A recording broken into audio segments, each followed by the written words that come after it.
Black ships இசையும் தமிழும் சுபஸ்ரீ தனிகாச்சலம் ஒருங்கிணைப்பில் காலத்தை வென்ற கண்ணதாசன் பாடல்களை பற்றின ஓர் இசை கலந்துரையாடல் ஜூலை 13 மாலை 5 மணிக்கு. Book your tickets on book my show.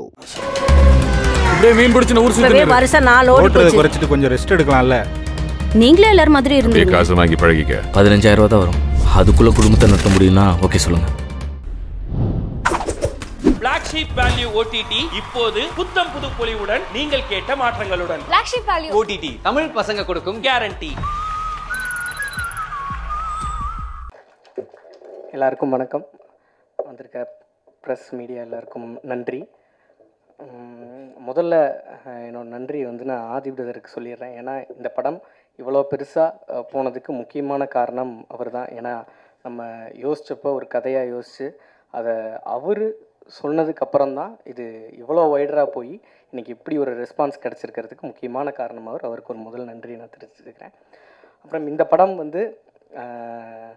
என்ன நினச்சோமோ அதை பெரிய அளவில் எடுத்து சரியான ஆர்டிஸ்ட்டு கேட்டதை கொடுத்து இன்றைக்கி இவ்வளோ பெருசாக்குன ப்ரொடியூசர் டாக்டர் ஐஸ்வரி கணேஷ் சாருக்கு ஒரு பெரிய நன்றியை நான் தெரிவிச்சுக்கிறேன். ஸோ இந்த படத்தில் ஒர்க் பண்ண technicians, art director Amaran sir, Madhesh அண்ணன், editor GK Prasanna, stunt Mahesh Mathews, இந்த மாதிரி எல்லா டெக்னீஷியன்ஸ்க்கும், காஸ்டியூம் ஸ்வப்னா, எல்லாருக்கும் ஒரு பெரிய நன்றி. ஸோ இந்த படத்தில் ஆர்டிஸ்ட்டாக சொல்லணும், மேடையில் பெரியவர்கள் நிறையா இருக்காங்க. இருந்தாலும் ஒரு அங்கீகாரமாக நான் கொடுக்கணும்னு நினைக்கிறது இளவரசர் சாருக்கு. ஃபஸ்ட்டு இளவரசர் இந்த படத்தில் எவ்வளோ பெரிய பங்கு அப்படின்னா, அந்த படம் பார்த்துருந்தா அந்த கதாபாத்திரம் ஒரு பொண்ணோட அப்பா, ஊர் சைடில் இருக்கிற ஒரு பொண்ணோட அப்பா எந்த அளவுக்கு இருப்பாங்க, ரொம்ப போட்டு அழுது ரொம்ப ட்ராமாவாக்காமல் யதார்த்தமாக அந்த ஃப்ரம் பிகினிங்லேருந்து இந்த இன்சிடெண்ட் ஆரம்பித்ததுலேருந்து எண்டு வரைக்கும் ஒரு இடத்துல கூட சின்ன சலனம் கூட ஆகாமல் அந்த மூடு அப்படியே கேரி பண்ணி இன்றைக்கி எல்லாருமே எங்கிட்ட பேசுகிறவங்க எல்லாம், படம் பார்த்து முடிச்சுட்டு வந்தவங்க எல்லாருமே இளவரசர் சார் என்னங்க அப்படி நடிச்சிருக்காரு அப்படின்னு கேட்டிருந்தாங்க. அதை நான் அவர்கிட்டையும் ஷேர் பண்ணியிருந்தேன். அவருக்கு வந்திருந்த ஒரு சில பாராட்டுகளையும் எனக்கு அனுப்பியிருந்தார். உண்மையிலேயே அவர் இந்த படத்துக்கு ஒரு மிகப்பெரிய பலமாக இருந்தார். அதுக்கு முக்கியமாக நான் அவருக்கு ஒரு பெரிய நன்றியை சொல்லிடுறேன். Thank you so much sir. So Munishkanth அண்ணன் இந்த படத்தில் ஃபஸ்ட் ஆஃப் ஃபுல்லாகவே நம்ம கேரி பண்ணி எடுத்துகிட்டு போகிறதுக்கு ஒரு முக்கியமான இதுவாக காமெடினா, ரெண்டாவது ஊருக்குள்ளேயும் கொஞ்சம் சென்சிபிளான ஒரு இதுவாக பண்ணியிருந்தார். ரொம்ப நன்றிண்ணே. பாக்யராஜ் சார் நம்ம படத்தில் செகண்ட் ஆஃப் ஒரு கோர்ட் ரூம் ட்ராமாவாக மாறப்போகுது. ஸோ அது ரொம்ப கதையிலிருந்து கொஞ்சம் அந்நியப்பற்றவும் கூடாது. அப்படிங்கிறப்ப ஜட்ஜாக ஒரு அந்த சேரில் உட்கார்றதுக்கு ஒரு பெரிய ஒரு ஆளுமையான ஒருத்தர் இருக்கணும்னு பேசினப்ப நான் கேட்டவுடனே சொல்லியிருந்தாங்க, நீங்கள் கதை சொல்லி பாருங்க அப்படின்னாங்க. நான் சார்கிட்ட போய் சொன்ன உடனே அங்கேயே பேசி அடுத்த நாளே சரின்னு சொல்லியிருந்தாரு. அதனால தான் இன்றைக்கி எல்லாருமே கோர்ட் ரூம் ட்ராமா ரொம்ப நல்லா இருந்தது, கிளைமேக்ஸ் எல்லாம் நல்லா இருந்ததுக்கு இருக்க முக்கியமான காரணம் சார். ரொம்ப நன்றிங்க சார். இன்றைக்கி வரையிலும் அவரை பார்த்து தான் இன்றைக்கி வர ஜென்ரேஷன் டைரக்டர்ஸ் எல்லாமே இது பண்ணிட்டுருக்காங்க. ஸோ முக்கியமாக இந்த படத்தில் என்ன கொண்டு போய் சேர்க்கணும் அப்படின்னு நினச்சோன்னா, இந்த படம் எழுத ஆரம்பிக்கிறப்பவே ஹராஸ்மெண்ட்டுங்கிறப்ப ஹராஸ்மெண்ட் தான் நிறையா படங்களில் சொல்லிகிட்டு இருக்காங்களே, இதில் என்னத்தை இப்போ புதுசாக சொல்ல போகிறோம், ஹராஸ் பண்ணவங்களை என்ன பண்ண போகிறோம், அவங்களுக்கு தூக்கு தண்டனை கொடுக்கணும், இந்த மாதிரி நிறையா பேசிட்டோம். பட் இதில் என்ன சொல்ல போகிறோம் அப்படின்னா, ஹராஸ்மெண்ட்டை தாண்டி அந்த பெண்களுக்கு ஒரு வாழ்க்கை இருக்குது அப்படிங்கிறத தான் பதிய வைக்கணும்னு நினச்சோம். அந்த வாழ்க்கையில் அவங்க படுற கஷ்டங்கள் தான் இப்போ வரைக்குமே ஹராஸ் பண்ண நாளை விட, அந்த ஒரு நாள் நடந்திருக்கும் இல்லையா, அந்த நாளை விட அதுக்கு அடுத்த ஒரு மாத காலம் தான் அவங்க மனசுல இருந்து நீங்காமல் இருக்குங்கிறத நிறைய பேர் சொல்லிட்டாங்க. இப்போது இந்த படம் எப்போ நான் ரொம்ப சந்தோஷப்படுறேன் அப்படின்னா, இன்றைக்கி எனக்கு இன்ஸ்டாகிராம் மெசேஜஸ் எல்லாத்துலேயுமே இது மாதிரி எனக்கு ஒன்று நடந்துச்சு, எங்களுக்கு அந்த நாள் கூட மறந்து போச்சு, அதுக்கப்புறம் அந்த ஊரில் இருக்கிறது தான் எங்களுக்கு பெரிய கஷ்டமாக இருக்குன்னு எனக்கு நிறையா மெசேஜஸ் வந்துருச்சு. ஆதிபதருக்கு நிறையா வந்துட்டுருக்கு. இந்த மாதிரி அவங்க என்ன சொல்கிறாங்கன்னா, இப்படியே சொல்கிறாங்க, நீங்கள் என்னோட பேரையே நீங்கள் உங்கள் ஸ்டோரியில் வைங்க பரவாயில்ல, இந்த மெசேஜ் அப்படியே நீங்கள் வைங்க பரவாயில்ல அப்படின்னு சொல்கிறாங்க. தெரியட்டும், நான் இவ்வளோ நாள் தான் அதை யோசிக்காமல் இருந்தேன், இப்போ நான் இந்த படம் பார்த்ததுக்கப்புறம் எனக்கு இப்படி அது எல்லாருக்கும் தெரிஞ்சாலும் நல்லது தான் வைங்கிற மாதிரி சொன்னாங்க. ஸோ நான் அவங்களோட நலன் கருதி தான் அதை பண்ணாமல் இருக்கமே ஒழிய, மற்றபடி அவங்களுக்கு இப்படி ஒரு பாதிப்பை பெண்களுக்கு கொடுக்குது அப்படிங்கிறது ரொம்ப சந்தோஷம். ஸோ அந்த சந்தோஷத்தை உங்ககிட்டையும் பகிர்ந்துக்கணும் அப்படின்னு நினச்சேன். ஸோ எல்லாருக்கும் நன்றி. நான் இதில் ஒர்க் பண்ணியிருந்த சின்ன சின்ன சொன்ன மாதிரி லைட்மேன்லேருந்து எல்லாருக்குமே இந்த வெற்றி போய் சேரணும். முக்கியமாக இந்த படத்தை ஒரு பெரிய அளவில் எடுத்து கொண்டு போய் சேர்த்த உங்களுக்கு ஒரு மிகப்பெரிய நன்றி. ஸோ இந்த படத்தில் நான் ஒரு சிலர் விட்டுருப்பேன், நான் கொஞ்சம் பதட்டமாக இருக்கேன், அதனால் நான் விட்டுருப்பேன்.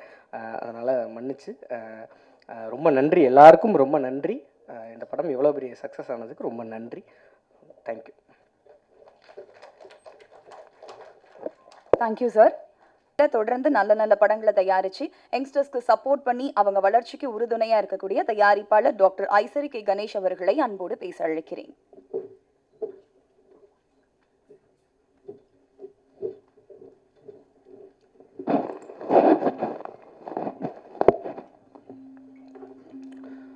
அனைவருக்கும் வணக்கம். பிடி சார் படத்தினுடைய சக்ஸஸுக்கு ப்ரெஸ்ஸில் இருக்கிற அனைவருக்கும் நன்றி தெரிவிக்கும் இந்த விழாவிற்கு வருகை தந்துள்ள அனைவருக்கும் என்னுடைய மனமார்ந்த நன்றியை முதலிலே தெரிவித்துக் கொள்கிறேன். நிறைய ஃபஸ்ட்டு ஒரு ப்ரெஸ் மீட் நடந்துச்சு, அதுக்கு முன்னாடி ஒரு லான்ச் நடந்துச்சு. இது 3வது முறையாக இங்கே வரும். ஆனால் அப்போல்லாம் வந்து யாருமே படம் பார்க்கல, படம் பார்க்காமையே படத்தை பற்றி பேசிகிட்டு இருந்தோம். இப்போ எல்லோரும் படம் பார்த்துட்டாங்க.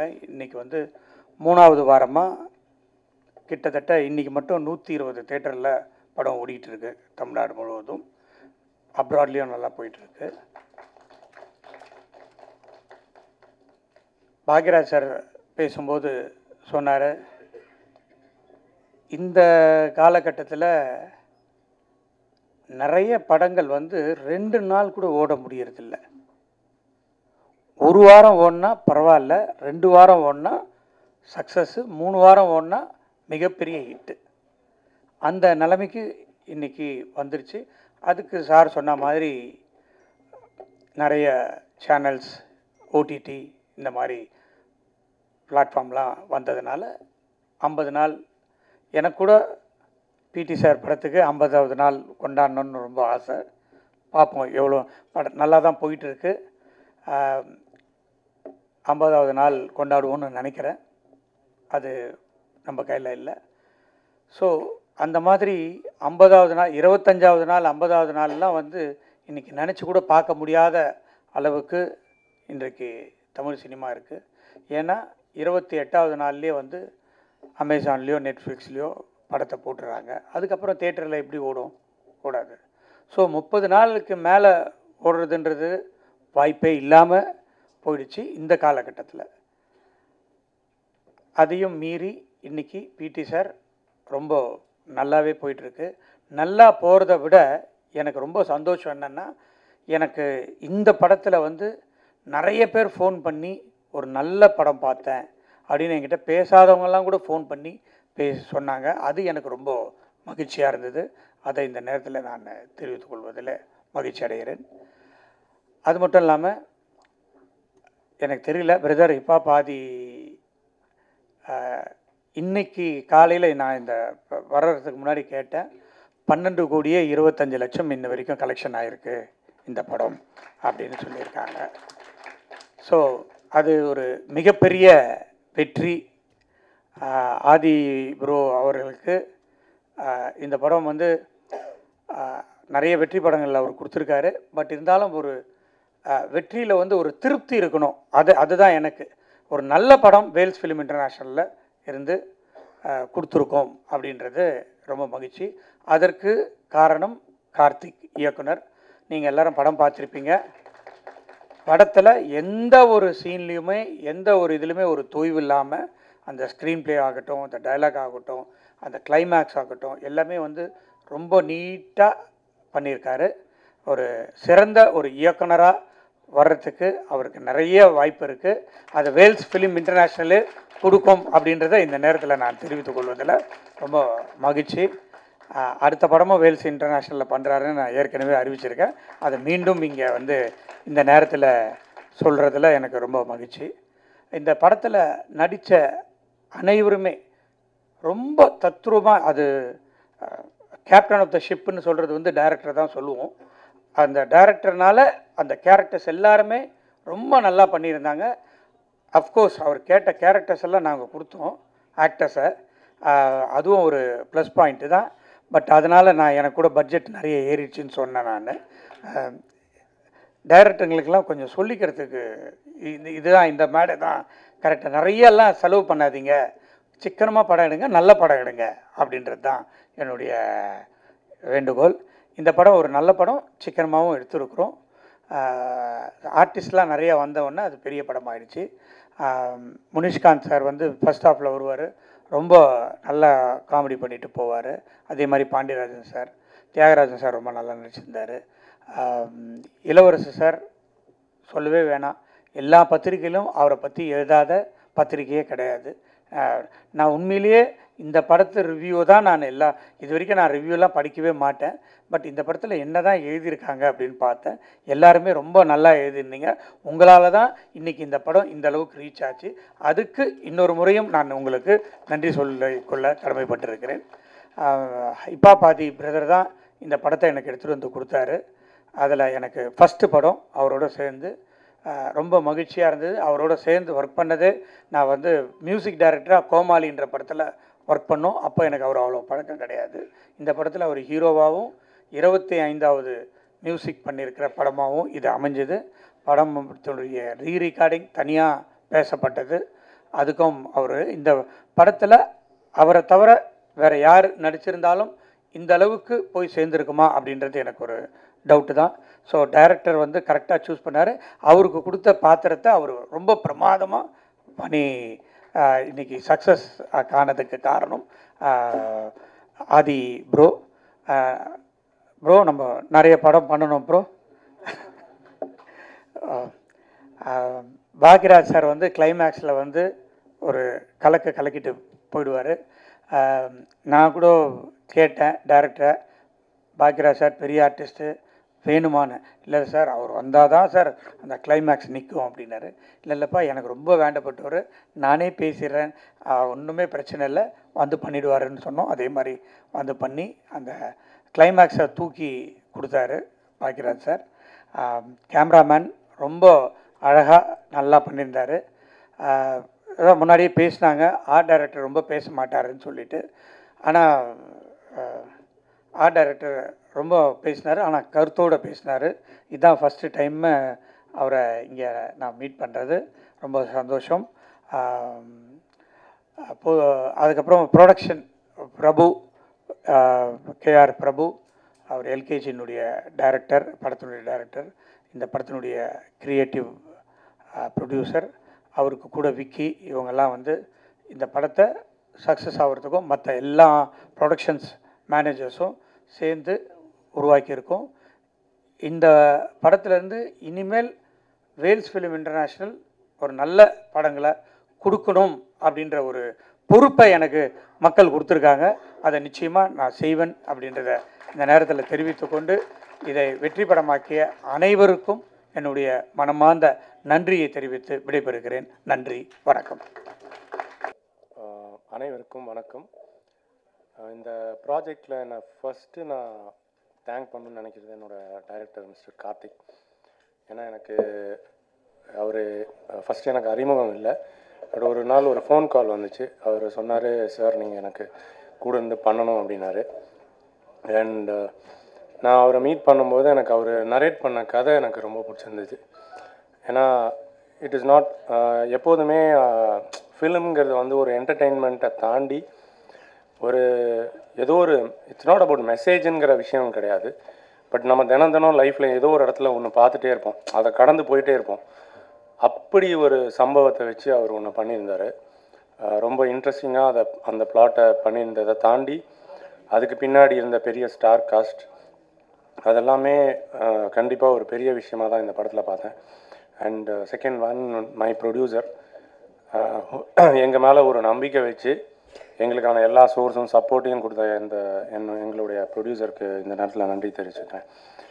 அண்ட் ஓவராலாக இந்த டெக்னிக்கல் டீம், என்னோடய சினிமாட்டோகிராஃபர், ஆப்வியஸ்லி எங்கள் ஹீரோ, அவர் ஒரு பெரிய பலமாக இந்த படத்துக்கு இருந்திருக்காரு.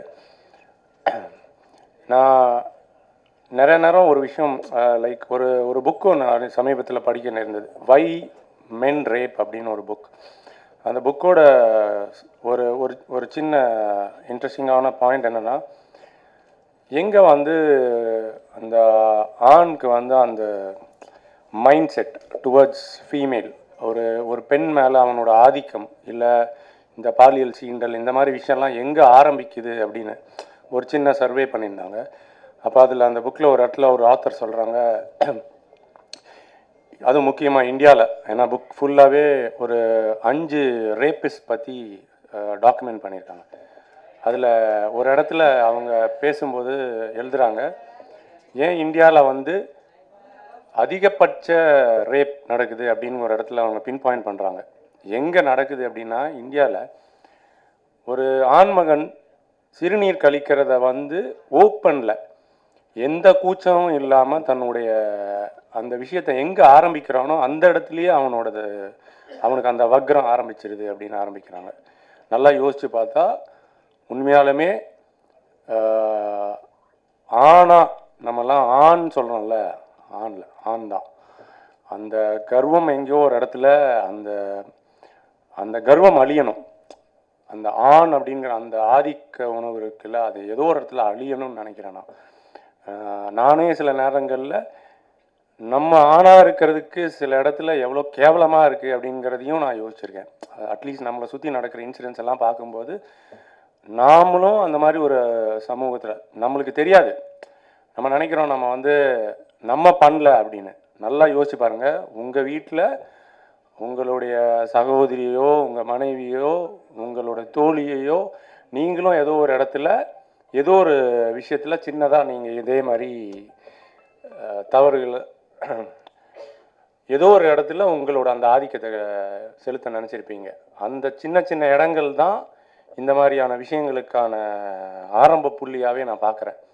ஸோ ஏதோ ஒரு இடத்துல நானும் என்னடா இப்படி அட்வைஸ்லாம் இல்லை, அந்த இடத்துல நானும் என்னை அசிங்கமாக தான் பார்க்குறேன். ஒரு கேவலமான ஒரு ஆண் அப்படிங்கிறத தான் நானும் பார்க்குறேன். நம்மளும் அப்படிப்பட்ட ஒரு சமூகத்தில் வாழ்ந்துட்டுருக்கோம். அப்படி அதை இந்த மாதிரி திரைக்கதைகள் சொல்லும்போது நம்மளுக்கு எங்கேயோ ஒரு இடத்துல நம்மளுக்கும் குத்துற மாதிரி இருக்கும். இன்னொரு விஷயம், இந்த படத்தோட எண்டில் முடிக்கும்போது நான் ஒன்று உணர்ந்தேன். இந்த வீட்டில் வந்து குழந்தைங்களை பொத்தி வளர்ப்பாங்க, ஒரு கம்ஃபர்ட் ஜோனுக்குள்ளாரே குழந்தைங்களை வளர்த்துவாங்க. முக்கியமாக பெண்கள் ஜாஸ்தியாக, அதே மாதிரி ஆண்கள் கண்டிப்பாக இருப்பாங்க, செல்ல பிள்ளையாக வளர்த்துருவாங்க. ஆனால் சத்தியமாக சொல்கிறேன், அப்படி ஒரு கம்ஃபர்ட் ஜோனுக்குள்ளே உங்களுடைய பிள்ளைகளை வளர்த்தாதீங்க. அவங்க அதை மீறி ஒரு சமூகத்தை பார்க்க வேண்டிய ஒரு சூழ்நிலை, அதுவும் இன்றைக்கி இருக்கிற சூழ்நிலையில் அவங்க அதெல்லாம் பார்க்க வேண்டிய சூழ்நிலையில் இருக்காங்க. அதுக்கு அவங்கள தயார்படுத்தணும்னா அவங்களுக்கு எங்கேயோ ஒரு இடத்துல அந்த சின்ன சுதந்திரம் வேணும். நான் சொல்கிறது அந்த சின்ன சுதந்திரம், நல்லா ஞாபகம் வச்சுங்க, சுதந்திரம் வேணும். ஆனால் சின்ன சுதந்திரம்னு சொல்கிறேன், அது வேணும், எங்கேயோ ஒரு இடத்துல அவங்களுக்கு வேணும். தங்களை அவங்களுக்கு பாதுகாக்கிறதுக்கு, டிஃபெண்ட் பண்ணிக்கிறதுக்கு அவங்களுக்கு அது தெரிகிற. இது பாடம் எங்கே ஆரம்பிக்குன்னா அவங்களா இருக்கிற இடத்துல மட்டும்தான் ஆரம்பிக்கும். நீங்கள் அவங்க கையை பிடிச்சிட்டே இருந்தீங்கன்னா அவங்களுக்கு அந்த பாடம் தெரியவே தெரியாது. அந்த பாடம் அவங்களுக்கு தெரியணும். அதுவும் இதில் அந்த இளவரசர் கேரக்டர், அவரோட டாட்டர், அந்த சிச்சுவேஷன்ஸ் எல்லாம் ஒரு இடத்துல அது ஏதோ ஒரு இடத்துல ரெப்ளிகேட் பண்ணினே இருக்கும். அதாவது அதான் சொன்னாங்க, இப்போது அவங்க பேசிகிட்டு இருக்கும்போது சொன்னாங்க, ஏதோ ஒரு இடத்துல சமூகம் வந்து எப்படி அந்த கேரக்டர் அசாசினேஷன்ஸ் எல்லாம் பண்ணுது அப்படின்னு.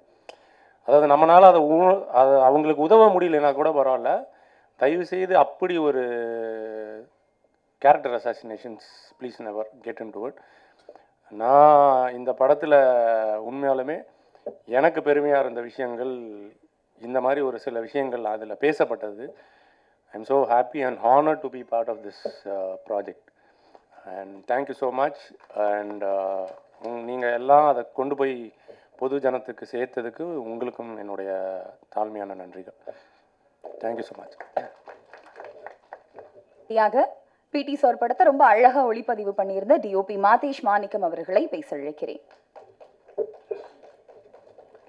எல்லாருக்கும் வணக்கம். வழக்கமாக ஆர்ட் டைரக்டர் எப்பவுமே 2 வரி தான் பேசுவாங்க. நானும் ஒரு 5-6 படத்தில் ஒர்க் பண்ணிட்டேன். நம்ம அண்ணன் நிறையா பேசுனதுனால என்ன பேசுகிறதுன்னு தெரில. இந்த படத்தை எல்லா சென்டருக்கும், ஏபிசி எல்லா சென்டருக்கும் கொண்டு போய் சேர்த்த ப்ரெஸ் பீப்புள் அனைவருக்கும் நன்றி. அப்புறம் முக்கியமாக இந்த படம் எனக்கு கிடைக்க காரணமாக இருந்தால் எனக்கு டைரக்டரை வந்து அறிமுகப்படுத்தி வச்ச ஹிப்ஹாப் தமிழா, அவருக்கு என்னோட நன்றி. அப்புறம் இந்த படம் ரொம்ப சின்னதாக இல்லாமல் பெருசாக பண்ணலாம் அப்படின்னு பிளான் பண்ணும்போது அதுக்கு நிறையா ஸ்பெஷல் எக்யூப்மெண்ட்ஸ் ஆகட்டும், கேமரா எல்லாம் லைட்ஸ் எது கேட்டாலும் உடனே அரேஞ்ச் பண்ணி கொடுத்த ப்ரொடக்ஷன் வேல்ஸ் கம்பெனி ஐஸ்வரி கணேசன் சாருக்கு என்னோட நன்றி. அப்புறம் இந்த படத்தில் என்னோட ஒர்க் பண்ண என்னோடய டீம், அசிஸ்டன்ட் சினிமாட்டோகிராஃபர்ஸ் ஆகட்டும், என்னோட focus puller, light man, track and trolley எல்லாருமே எனக்கு ரொம்ப சப்போர்ட்டாக இருந்தாங்க. எல்லாருக்கும் என்னோட நன்றி.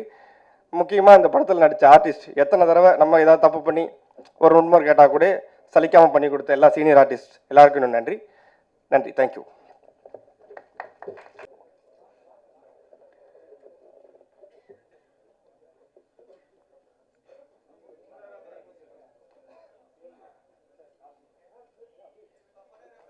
ஸோ பிடி சார் டீமுக்கு மீண்டும் ஒரு முறை மிகப்பெரிய வாழ்த்துக்கள். தொடர்ந்து நீங்க இன்னும் நிறைய நல்ல நல்ல படங்களை கொடுக்கணும் அப்படின்னு எல்லா சார்பாகவும் வாழ்த்துக்களை தெரிவிச்சுக்கிறோம்.